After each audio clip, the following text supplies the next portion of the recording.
Welcome to USA Global TV and Radio, where our mission is to provide education, entertainment, hope, and inspiration. USA Global TV and Radio connects you with experts and audiences all around the world every single day to help you succeed in business and to live a richer life. Visit us at usaglobaltv.com to learn about career and life-changing training and mentoring programs like the Listening Mentor. Subscribe to our newsletter to stay informed about our special programs and offers. Discover how you can become a guest on one of our shows or a host or producer of a USA Global TV and Radio show of your very own. That's USA Global TV and Radio, where the doctor is always in.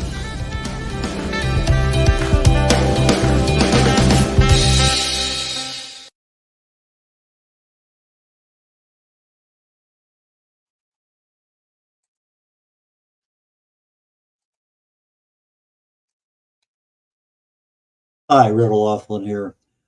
Today we're on the E360 TV radio network, on the USA Global TV and Radio network, and many others. It's amazing how just in the last, literally since the beginning of this year, 2024, how widespread this program has become. It's I find it quite interesting. I have to thank Dr. Jacqueline Kerbeck for her continued progress in getting the word out and about.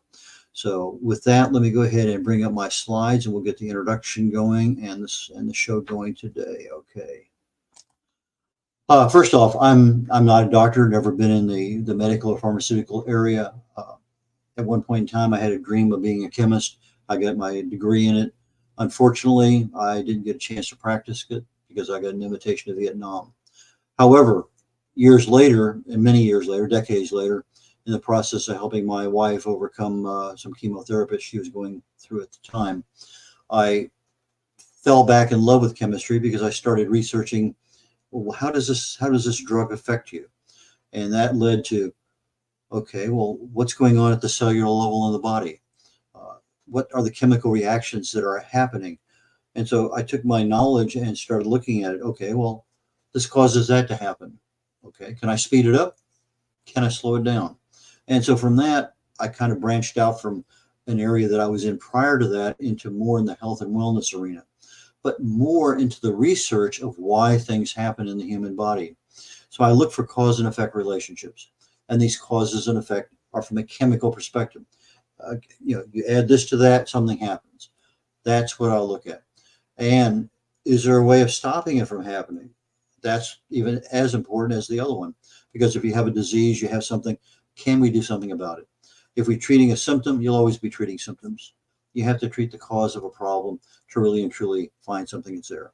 The biggest problem I see with symptoms is sometimes you treat them, the cause is never, ever addressed, and things get worse over time. And as always, for all of my shows, the presentation is for awareness and education. Now, sometimes I may say, you should do this, you must do this. In reality, it's not that you should or you must. It's an awareness.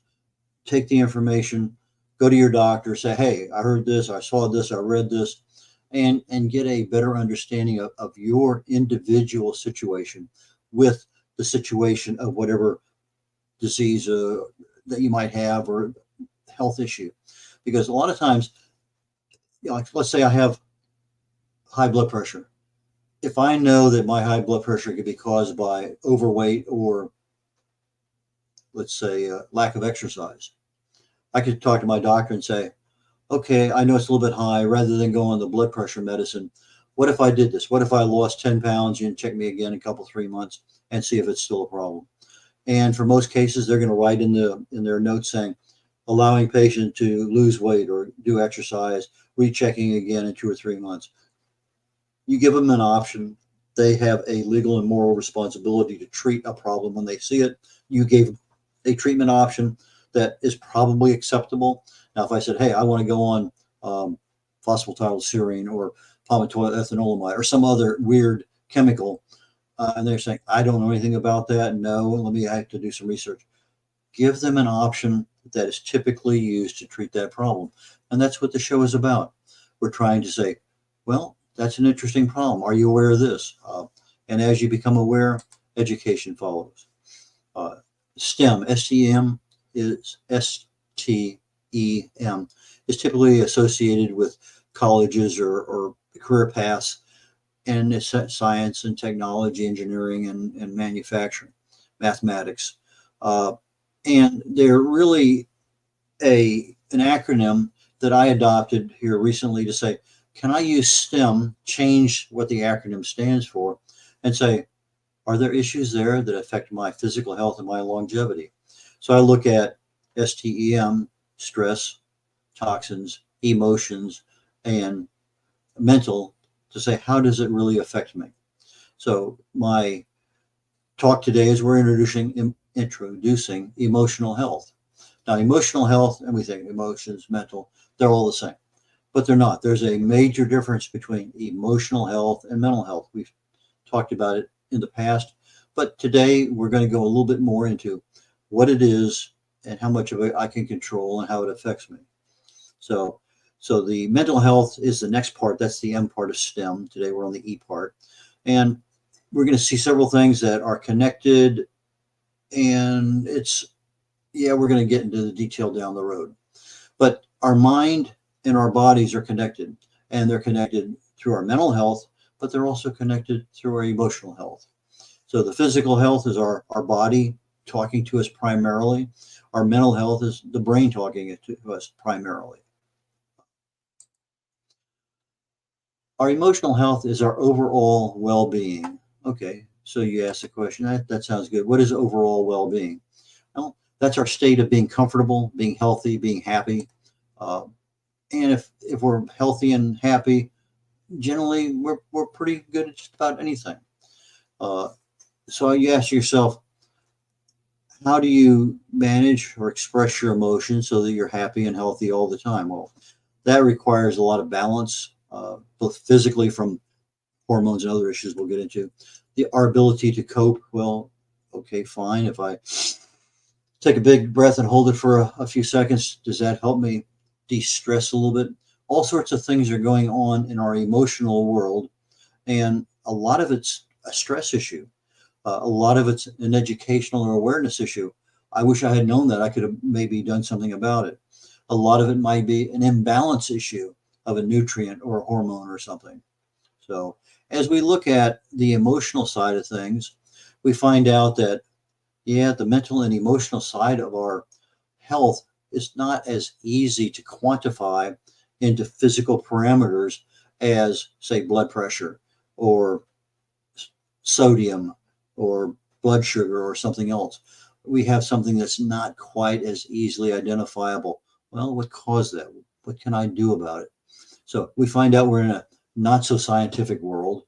And sometimes there's not a single metric. Well, how happy are you? I'm very happy. Well, are you happier today than you were yesterday when you were very happy? So there's a lot of metrics, not a single one, a lot of methods, a lot of tools. And sometimes even the accuracy comes in as to, well, how accurate is it for describing what you have? Because so many people describe it the same way. So let's get into, if I asked you, how do you measure your emotional health? There are certain things that we can do. And that emotional health is typically generated by what we hear about on self-reporting questionnaires. Now, sometimes I don't want to answer that question, or I don't want to answer that question truthfully.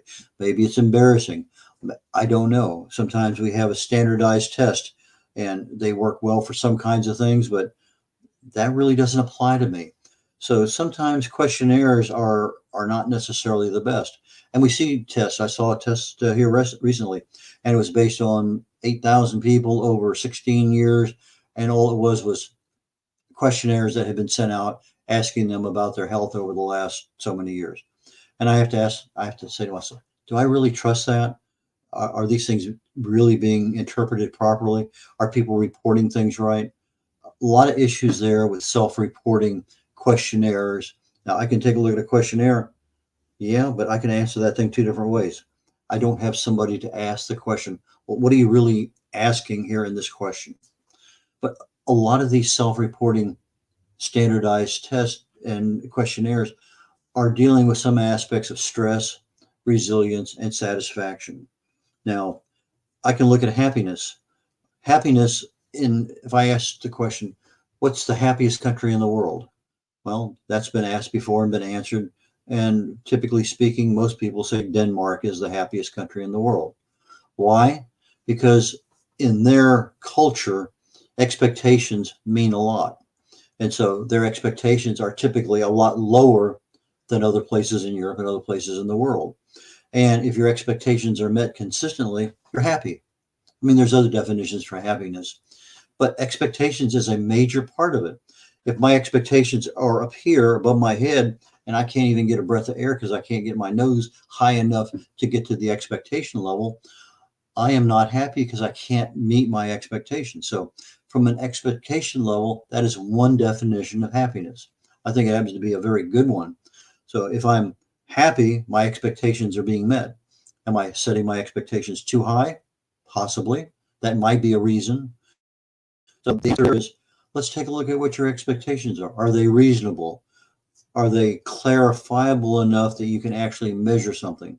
Is there a reasonable amount of time involved in whatever that is? It almost sounds like goal setting, and to a degree it is, but it's kind of like emotion setting. So we have this thing called emotional intelligence or emotional quotient, EI, EQ. Sometimes they're used interchangeably, especially within the industry. That is something that other people use in their everyday jargon. But essentially, when I look at EI or EQ, I'm looking at our ability to recognize things, to understand things, to interpret, and respond to the emotions of others.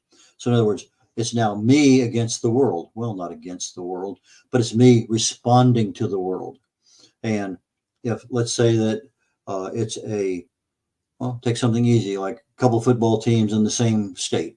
There may be some major cultural issues there about this school and that school. There may be some major cultural issues between this religion and that religion, other cultural issues between this political party and that political party. There's a lot of things out there that are triggers, that are push buttons for people. And some, they can give you an emotional response that will literally blow you away because, oh, I didn't expect that answer. Some are able to emotionally discuss that particular topic, but is it in a sociably acceptable manner? That's the part that comes down to when we start recognizing our ability to interact with others. Do we understand and interpret from them what's going on? Can I recognize it and respond in a socially acceptable manner? If I can, I have some good emotional health. If all of a sudden I am just off the wall because somebody mentioned a particular aspect of something I disagree with violently, well, and they can't control their emotions, that emotional stability, what's called resilience, our ability to have something happen and us take it in stride. So anyway, a lot of issues there. And if we understand up front that these things are all interrelated, it's sometimes difficult to pull out a specific aspect of it. But how well do we respond inside our own brain emotionally? The mental part's down the road. And how well is that in the area of our friends, family, and other ones? So we look at our emotional intelligence and emotional quotient is our own emotions, our own self-awareness. If we never had this discussion, would you know that you have some aspect of self-awareness? You could go to YouTube, type it in. Okay, that's interesting. Well, that's even more interesting. But our awareness sometimes allows us to change our decisions or change our ability to make decisions. And let's say that I have a particular disagreement with a food group. Okay, I don't like spinach. Okay, that was me for decades. All of a sudden, I find out, well, if it's prepared this way, doesn't smell too bad, doesn't even look too bad, but yeah, it doesn't have a bad taste to it. I can actually change my mental, emotional, and physical response to something because of my awareness and my education in that. So as I start looking at self-awareness, it impacts my decisions. It impacts my thoughts and my behaviors. So those are things that as we start to grow and become a better human being, more healthy, those are things that we really need to take care of. Why do we respond to things in certain ways? And that's a major part of us living and being socially responsible in our society. We all have strengths and values and emotions. We get them primarily. I mean, yeah, there's some genetic issue in there to a degree, but in most cases, it comes from our parents, yes, genetically, and from the environment we were raised in. It comes from our schools. It comes from our church. It comes from our friends. It comes from our coworkers. Uh, Everything that's around us has some level of setting our values, our goals, and our strengths. And I remember a video I watched back in the 70s, You Are What You Were When.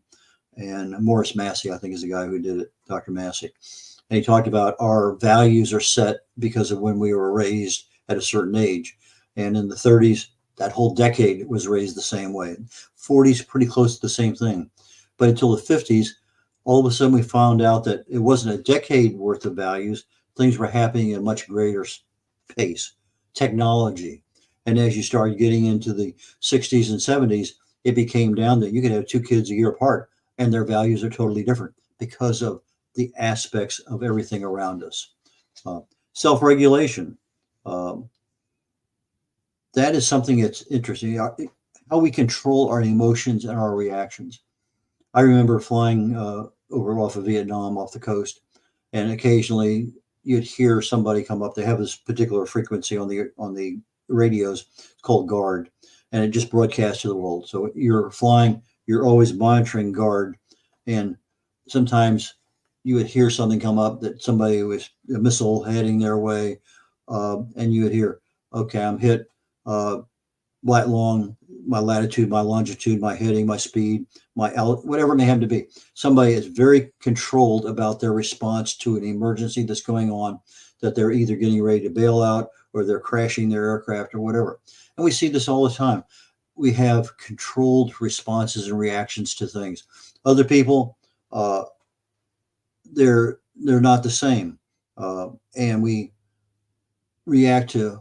It's not what you said; it's how you said it. Well, if I read the words, I probably wouldn't have the emotional response. But because I'm looking at your body language and your inflections, I have a problem. And part of that problem is our brains aren't able to handle a positive and a negative thought at the same time. So if I'm stressed out at something and I want to change something immediately, I tell people, smile, because the facial expressions will actually change the thought in your brain. So you're pushing something that typically responds to happiness, a joy on your face, to taking that scowl of whatever's happening in real life, and you're forcing a different muscle structure back into the brain, which forces that thought to have less negativity on you. So it's that awareness. Can I change something? Yes, you can. And so I end up with negative emotions, negative thoughts. I end up with anger. I end up with anxiety. A lot of things in there I can do to address those issues and not have so much anxiety and emotions and negativity drawing on my brain. We have compassion, we have empathy, we have a lot of things there that some people are more empathetic than others, some are more compassionate than others. And so we start tying some of these things into our social cues. One area that you might hear periodically, you watch TV, somebody's making a 911 call and they have no emotional control other than they can't, where are you at? And you hear nothing. What's going on? Tell me. And nothing is happening. The emotional situation is overriding their entire emotional, mental, and physical being at the time. So as we're having empathy for a situation, may not have ever been there. I can't identify childbirth. I've never been a woman, never had given a child, but I have empathy to a degree, maybe more compassion for somebody in that situation. Have you ever been shot at? Well, that's a different empathy depending on what city you live in and what your neighborhood is like. There's a lot of things out there. the social cues that we adopt as part of our lifestyle. Are we actively listening to the other person? Are we making a decision on what the topic is without even listening to what the other person is saying? I use an example that happens to be slide 6 that I'm looking at the bottom of my slide. If I'm on the bottom of the 6 looking at the 6, it's a 6.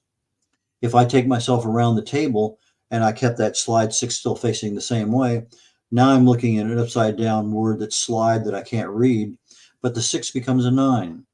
And for that person looking at the 9, that's a 9. No matter what, that's a 9. The person on the other side of the table is seeing a 6. It's a 6, doesn't matter. And so we have different interpretations of the exact same event. But if we're not realizing that somebody's saying something that, okay, let me think about it for a second. Okay, I can see where I still disagree with you. It's not a 9, but I can see where you can see it being a 9. And so we have some compassion. We have other things there. A lot of issues that come up with that. And again, this is awareness and education. We see EI and EQ, emotional intellect, emotional quotient, probably manifested most likely in any kind of relationship management. That relationship management might be a business. A customer comes in the door, hi, how are you? And that may be a totally fake you because you're trying to address that. But you go home, wife, kids, no longer, hi, how are you? It's a different relationship.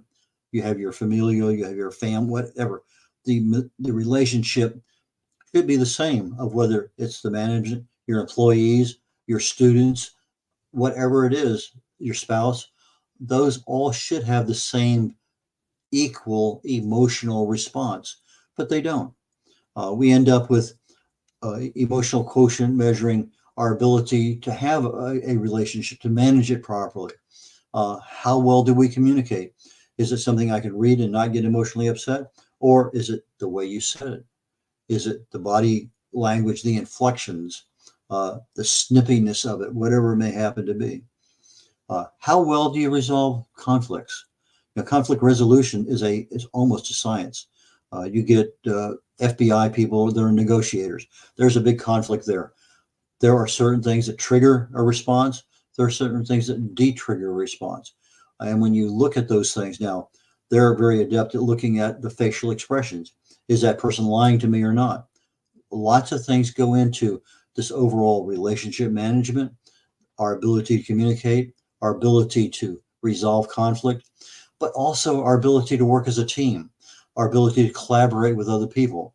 Well, that's a nice idea, but they didn't take my idea. I don't know why they didn't like my idea. I think mine is far better than that. Well, this is part of being part of a team now. Our ability to be assertive at a time and back off when need to be. All of these things, if we are aware of how they work, how they interplay with our emotional stability, our resilience to have things happen to us day in, day out, and become better as a result, they lead us to having a better life. Leaders develop their skills by making lots and lots and lots and lots of mistakes. First time I ever put a supervisor in charge of a group of engineers, he was an engineer. He didn't have the skills, but I know that he would come in and we talk and say, make the decision, but learn from your decision, because same thing is going to occur next week. You need to be able to say, okay, fine. Last week that was what was happening, but I learned a little bit. Okay, tell me more, and be more in that learning skill, that active listening. Let's talk about a little bit more about how EI versus EQ. And there's not really a lot of difference between the two. They're used a lot interchangeably. So in EI, in emotional intelligence, we're looking primarily at leadership, teamwork, communications. All of those things can be enhanced. They can be developed. You can become a better leader, a better member of a team. You can communicate better. A lot of things there are teachable, trainable, learnable. Somebody with strong EI, emotional intelligence, they typically have a strong mental health and strong physical health. Why? Because they have good interpersonal skills, the relationships with people. They're not stressed as much.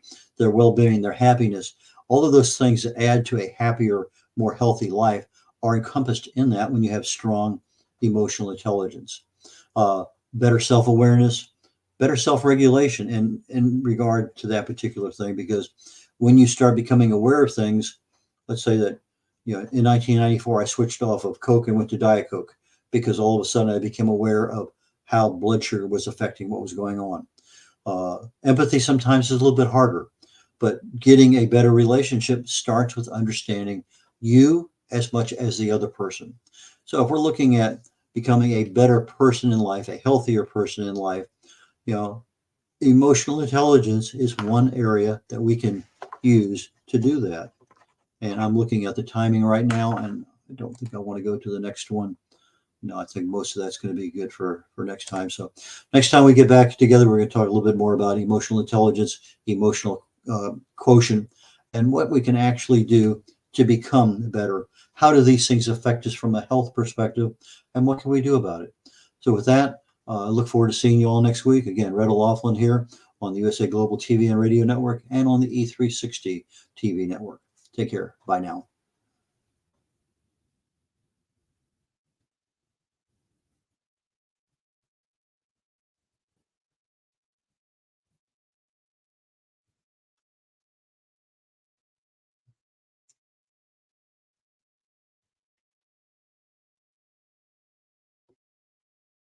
USA Global TV and Radio proudly presents our partner and sponsor, Mr. Philip Sykes and the British School of Excellence. Building confidence, changing lives. And now, proudly presenting the Polished Professional. On a transformative journey with the British School of Excellence's comprehensive suite of masterclasses, crafted to elevate your professional and personal life. 8 outstanding modules will elevate you to the next level. Module 1, Exploring Life's Purpose, delves into the depths of self-discovery, guiding you to chart your unique path to fulfillment and success. Module 2, Mastering Professional Presence and Confidence. This masterclass is a deep dive into the art of self-assurance and commanding presence, which is essential for standing out in today's competitive landscape. Module 3, Learn the secrets of visual impact, how to curate a personal style that amplifies your professional brand. Module 4, Mastering Professional Etiquette and Communication Excellence, navigating the nuances of corporate interaction with grace and tact. Module 5, Elegance in Eloquence.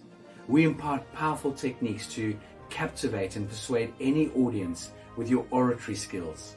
Module 6, Unlock the potential of your emotional intelligence, EQ, and harness the ability to connect, empathize, and lead with emotional savvy.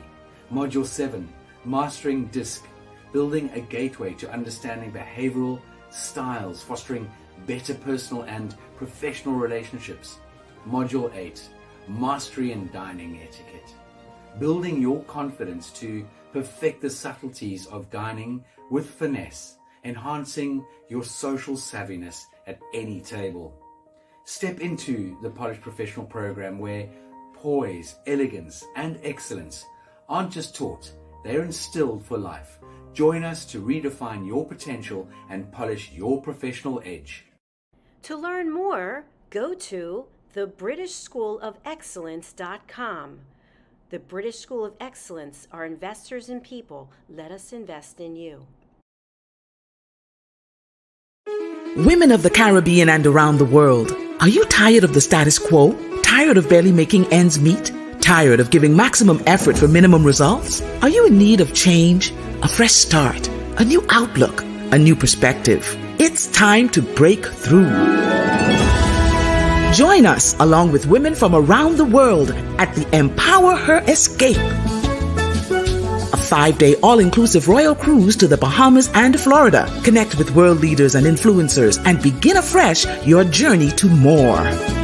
Hear dynamic speakers with sessions on women in leadership, the importance of mentorship, how to start a business from the ground up, financial literacy, an integrated approach to wellness and wholeness, and so much more. Guest speakers include First Lady Anne-Marie Davis of the Bahamas, Her Royal Highness Katerina of Yugoslavia Lady de Silva, Her Royal Highness Queen Sekothali Mepena of South Africa, and Coach Max, Global Multi-Six-Figure Wealth Coach. Cruise packages include 2 nights at an all-exclusive resort, gratuities, taxes, and port fees, red carpet welcome and extravaganza, course materials, and a souvenir gift bag, flight not included. The Empower Her Escape Cruise takes place on May 15th through the 19th, 2024, departing from the port of Palm Beach, Riviera Beach, Florida. Hosts for this life-changing event are Coach Cherish Hollingsworth of Florida and Coach Mercy Gilbert of the UK. For more information, visit our website at www.empowerherroyalescape.com or call us at 954-203-6608 or email us at cherishresiliencecoach@gmail.com. Connect, collaborate, celebrate at the Empower Her Escape Cruise.